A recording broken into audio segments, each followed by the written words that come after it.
खाना पकाने के तेल की सूरत में दरअसल हम क्या चीज अपने पेट में उतारते हैं, इस सिलसिले में अहम इंकशाफ सामने आया है।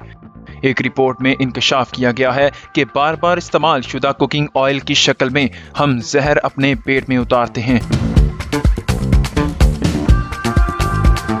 खुला और कई बार इस्तेमाल किए जाने वाला तेल कैंसर और कोलेस्ट्रॉल का सबब बनता है। इस्तेमाल शुदा कुकिंग ऑयल दोबारा इस्तेमाल करना इंतहाई नुकसानदा होता है, लेकिन चाहे घर हो या बाजार, कुकिंग ऑयल का बार बार ही नहीं कई रोज तक इस्तेमाल मामूल की बात बन गई है। लेकिन बेशतर अफराद ये नहीं जानते कि कुकिंग ऑयल का बार बार इस्तेमाल कैंसर और दिल के अमराज में मुब्तला कर देता है। तेल को बार बार गर्म करने से इसमें ऐसे ज़र्रात पैदा हो जाते हैं जो जिस्म में जाकर खून के साथ मिल जाते हैं और कई खतरनाक बीमारियों का सबब बनते हैं। रिपोर्ट में बताया गया कि इस्तेमाल शुदा कुकिंग ऑयल अगर दोबारा इस्तेमाल करना है तो इन बातों का ख्याल रखा जाए कि ऑयल के इस्तेमाल के बाद इसे ठंडा होने के लिए रख दिया जाए, फिर इसे एयर टाइट डब्बे में रख दें और कुछ दिन के बाद इस ऑयल का इस्तेमाल करें तो ये इंसानी जिस्म को नुकसान नहीं पहुंचाता। दोबारा इस्तेमाल करने से कबल अगर ऑयल का रंग पहले से गहरा हो गया है और वो पहले से गाढ़ा हो गया है तो इसका मतलब है कि ये इस्तेमाल के काबिल नहीं है, तो इसे फौरन फेंक देना बेहतर है।